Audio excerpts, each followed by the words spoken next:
Hello everyone, welcome back to this channel. In this video, I will show you the easy and clear steps on how to turn on notifications on the IMO application.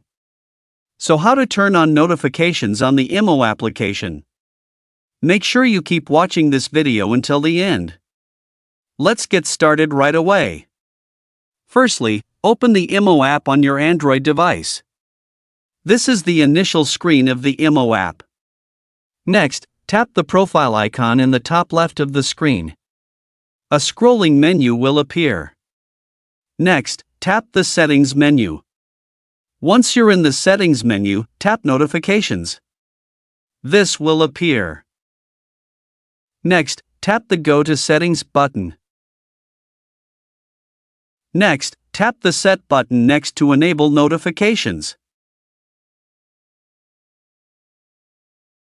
Finally, tap Allow Notifications. So that's it, tutorial on how to turn on notifications on the IMO application. Thank you for watching. I hope this video was helpful. See you in the next video.